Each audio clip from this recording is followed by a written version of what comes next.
Hello guys, അസ്സാം വലൈക്കും. അപ്പോൾ ഇന്നത്തെ ഒരു വീഡിയോ എന്ന് പറഞ്ഞാൽ നമ്മൾ ആരോസിന് ഒരു സർപ്രൈസ് കൊടുക്കുന്ന ഒരു വീഡിയോ ആണ് കേട്ടോ.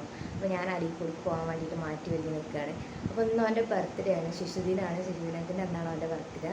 അപ്പോൾ ഇവിടെ ബർത്ത്ഡേ ഉണ്ട്, ഇജമോളെ ബർത്ത്ഡേ ആണ് ഈ മാസം ലാസ്റ്റ്. അപ്പോൾ അവൻ്റെ വിചാരം ഇന്ന് കേക്കൊന്നും വാങ്ങൂല എന്നാണ്.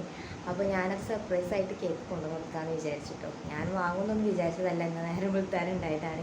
വാങ്ങണ്ടെന്ന് വിചാരിച്ചതാണ്. ഇജമോളെ ബർത്ത്ഡേ എന്തായാലും ഒന്നാമതായതുകൊണ്ട് കഴിക്കണം എന്ന് വിചാരിക്കുന്നുണ്ട്. കഴിക്കണം എന്നല്ല, കേക്കെങ്കിലും മുറിക്കണം എന്ന് വിചാരിക്കുന്നുണ്ട്. അപ്പോൾ വാങ്ങൂലെന്ന് വിചാരിച്ചതാണ്. അപ്പം സ്കൂൾക്ക് രാവിലെ പോയിന്, അപ്പോൾ കുട്ടികൾക്ക് മുട്ടായി വേണമെന്നൊക്കെ പറയുന്നത്. അപ്പോൾ പോയപ്പോൾ അതൊന്നും ചോദിച്ചിട്ടില്ല. അപ്പോൾ എന്തായാലും ഞാൻ അരികുക്ക് പോകാൻ കേട്ടോ. ഇപ്പം 3 മണിയായി. ഇപ്പോൾ ബസ് ഉണ്ടോയെന്നൊന്നും അറിയില്ല. ഞാനിത് മോളും കൂടി ഇറങ്ങുകയാണ്. ഇത് മോളെ മുടി വെട്ടാനുണ്ട്, പിന്നെ 1-2 സാധനങ്ങൾ എനിക്ക് വാങ്ങാനുണ്ട് കേട്ടോ. അപ്പോൾ ഒക്കെപ്പാടെ കൂട്ടിയിട്ടാണ് പോവുകയാണ്. അപ്പോൾ എന്തായാലും ഇന്നത്തെ ഒരു വീഡിയോയിലേക്ക് പോകാം കേട്ടോ. ഇഷ്ടപ്പെടുകയാണെങ്കിൽ എല്ലാവരും ഒന്ന് സപ്പോർട്ട് ചെയ്യണേ. അപ്പോൾ അതാ ഞങ്ങളിങ്ങനെ നടന്ന് പോയോണ്ടിരിക്കുകയാണ് കേട്ടോ. ഇപ്പോൾ ബസ് ഉണ്ടോ എന്ന് അങ്ങനെ എന്താ ബസ് ഉണ്ടോ എന്നൊക്കെ അറിയാതെ അങ്ങനെ വന്ന് ഇവിടെ ഒരു 3/4 മണിക്കൂർ ഞാൻ ബസ്സിനകത്ത് നിന്ന് പെരേക്കനെ പോയാലെന്നൊക്കെ വിചാരിച്ചു. പിന്നെ കേക്ക് വാങ്ങണ്ടേന്ന് വിചാരിച്ചിട്ടുള്ള ആഗ്രഹം കൊണ്ട് ഞാനിവിടെ ബസ്സിന് കാത്ത് നിന്നതാണ് കേട്ടോ. അല്ലെങ്കിൽ എപ്പോഴോ വീട്ടിലെത്തിനോ, നല്ല മയക്കാറും വരുന്നുണ്ടായിന് കേട്ടോ. അങ്ങനെ ഇതാ ബസ്സൊക്കെ കിട്ടി നമ്മൾ അരീക്കോട് എത്തിയിട്ടുണ്ട്. അപ്പോൾ ആദ്യം തന്നെ ഞാൻ പോണത് മുടി വെട്ടാനും ചോദിക്കാനാണ് കേട്ടോ. ചിലപ്പോൾ വെട്ടേണ്ടി വരില്ല, കാരണം അതിമാത്രമൊന്നും വന്നിട്ടില്ല. പക്ഷേ എനിക്ക് കല്യാണം ഉണ്ടായതുകൊണ്ടൊന്ന് ചെറുതൊന്ന് ഷേപ്പാക്കി എടുക്കാമെന്ന് വിചാരിച്ചിട്ട് പോവുകയാണ്. ഏതായാലും ഓളെ മുടിമ തൊട്ടാൽ പൈസ കൊടുക്കണം മുതലാവുന്നില്ല, കാരണം അത്രയ്ക്ക് മുടി കുറവാണ് കേട്ടോ. അപ്പോൾ എന്താ ഞാനിങ്ങനെ ഇങ്ങോട്ട് കയറിപ്പോയി. പക്ഷേ അവിടുന്ന് മുടി ആ ചേച്ചി പറഞ്ഞു ഇപ്പോൾ വെട്ടണ്ടെന്ന് പറഞ്ഞിട്ട് അങ്ങനെ ബട്ടൺ ഹൗസ് കയറി. എനിക്ക് നൂലും പിന്നെ ഓളെ ബർത്ത്ഡേ ആകുമ്പോട്ട് ഫ്രെയിമൊക്കെ ഉണ്ടാക്കണം വിചാരിക്കുന്നുണ്ട്. അപ്പോൾ ആ ഫ്രെയിം വാങ്ങി. പിന്നെ എന്താ അവൾക്ക് എയർബെൻഡ് വാങ്ങാണ്ടായിന് കേട്ടോ. അങ്ങനെ എയർബെൻഡ് വാങ്ങി. അപ്പോൾ ഇങ്ങനെ ഓരോന്നിങ്ങനെ നോക്കിക്കൊണ്ട് നിൽക്കുകയാണ് കേട്ടോ. ഇവിടെ പിന്നെ നല്ല കളക്ഷനൊക്കെ ഉണ്ട്. അരീക്കോട് പൈലറ്റ് ഫാൻസിയിലാട്ടെ കയറിയത്. അതിന് മുമ്പ് വേറൊരു ഫാൻസി കയറി, അതിൽ കാര്യമായിട്ടൊന്നും കണ്ടില്ല. പിന്നെ അതാ നമ്മളിങ്ങനെ നടന്ന് ഇങ്ങനെ പോരുകയാണ് കേട്ടോ. അവിടുന്ന് ഞാൻ എയർബെൻഡും കുറേ സാധനങ്ങളൊക്കെ വാങ്ങി. അതൊന്നും വീഡിയോ എടുക്കാനൊന്നും കഴിഞ്ഞില്ല കേട്ടോ. പിന്നെ എനിക്ക് കേക്കിനുള്ള ഓർഡർ അവിടെ കൊടുത്തു പോകുന്നു. പിന്നെ തുടക്കണ വടി വാങ്ങാനുണ്ടായിട്ട് അങ്ങനെ തുടക്കണ വടി വാങ്ങാൻ വേണ്ടിയിട്ടുള്ളൊരു പീടിക വന്നതാണ്. സത്യത്തിൽ ഈ പീടികയിൽ ഞാൻ കയറുമ്പോൾ ഇവിടെ ആരുമില്ല കേട്ടോ. പിന്നെ കുറേ കഴിഞ്ഞാരെയാണ് ആൾ വന്നത്. പിന്നെ ഇതാ കേക്ക് ഒക്കെ വാങ്ങി ഞാൻ ഓട്ടോറിക്ഷയിൽ കയറിയിട്ടുണ്ട്. ഓട്ടോറിക്ഷയിലാണ്ടോ തിരിച്ചു പോകുന്നത്. അങ്ങനെ നമ്മൾ വീട്ടിലെത്തിയിട്ടുണ്ട്.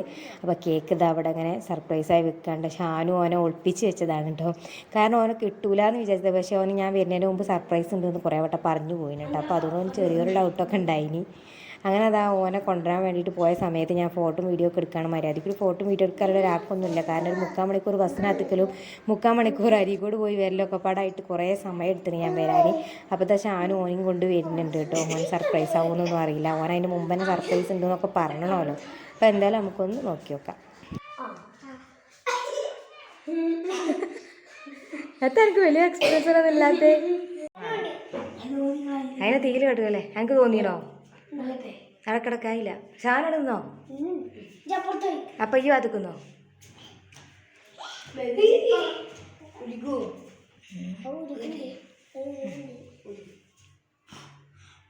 ഒരു ഫോട്ടോ എടുക്കട്ടെ കേട്ടോ. ഓൻ അതിൻ്റെ വൾക്കൊക്കെ ഊതിയപ്പോൾ ഞാനൊരു ഫോട്ടോ എടുക്കുകയാണ് കേട്ടോ. അങ്ങനെ ഫോട്ടോ ഒക്കെ എടുത്ത് ഓന് കേക്ക് മുറിച്ചുകൊണ്ട് നിൽക്കുകയാണ് കേട്ടോ. അപ്പോൾ അവന് ചെറിയൊരു ഡൗട്ട് ഉണ്ടായിരുന്നു, ഇങ്ങനെ സർപ്രൈസ്. പക്ഷേ ഞാൻ കേക്ക് കൊണ്ടുവരുന്നുള്ള സർപ്രൈസ് അല്ല, എന്തോ ഒരു സർപ്രൈസ് ഉണ്ടെന്ന് എനിക്ക് തോന്നിയിന് കേട്ടോ. അങ്ങനെ അതുപോലെ ഒക്കെ പാടെ കൂടിയിട്ട് കേക്കൊക്കെ മുറിക്കാൻ. എന്നാലും അവന് നല്ല സന്തോഷമായിട്ടോ. നമ്മൾ ഇത്രയും കാലം 11 വർഷമായിട്ടും അവൻ്റെ കേക്ക് ഒന്നും കേക്ക് മുറിക്കുക എന്ന് പറഞ്ഞത് ഒരു അത്ഭുതമുള്ള കാര്യമൊന്നുമല്ല. എന്നാലും കുട്ടികളൊരു സന്തോഷമല്ലേ, അത് മാത്രം വിചാരിച്ചിട്ടാണ് കേട്ടോ. അങ്ങനെ ഒരു കേക്കൊക്കെ മുറിച്ച് കട്ട് ചെയ്ത് ഞാൻ അരീക്കോട് പോയി വന്ന് ഭയങ്കര ക്ഷീണത്തിലായി കേട്ടോ. കാരണം 3/4 മണിക്കൂർ എടുത്ത് നിൽക്കുക എന്ന് പറഞ്ഞാൽ ഭയങ്കര ഇടങ്ങേറാണല്ലോ. നമ്മൾ മക്കളാണ് പറഞ്ഞിട്ട് കാര്യമില്ല. മക്കൾ നമ്മൾ കുറേ നേരം എടുക്കുമ്പോൾ നമ്മൾ തന്നെ കുഴങ്ങുമല്ലോ. പിന്നെ തിരിച്ചു പോരാഞ്ഞത് ഈ ഒരു കേക്ക് വാങ്ങണം എന്നുള്ള ആഗ്രഹം ഉണ്ടായതുകൊണ്ട് മാത്രമാണ് തിരിച്ചു പോരാഞ്ഞത്. ബാക്കിയുള്ള സാധനങ്ങളൊക്കെ എനിക്ക് പിന്നെ വാങ്ങാമെന്നൊക്കെ വെക്കേനി. അങ്ങനെ ഇന്നത്തെ ഒരു വീഡിയോ എന്ന് പറഞ്ഞാൽ ഇത്ര തന്നെ ഉള്ളൂ കേട്ടോ. നിങ്ങൾക്ക് എല്ലാവർക്കും ഇഷ്ടപ്പെട്ടു എന്ന് വിചാരിക്കുകയാണ്. ഇഷ്ടപ്പെട്ടിട്ടുണ്ടെങ്കിൽ എല്ലാവരും ഒന്ന് സബ്സ്ക്രൈബ് ചെയ്യുക കേട്ടോ. അപ്പോൾ എന്തായാലും അടുത്ത വീഡിയോയിൽ കാണാം. അപ്പോൾ ഇനി എന്തായാലും ഇതൊക്കെ ഒന്ന് കട്ട് ചെയ്ത് റെഡിയാക്കി കൊടുക്കുക കേട്ടോ. അപ്പോൾ എന്തായാലും അടുത്ത വീഡിയോയിൽ കാണാം. Thanks for watching.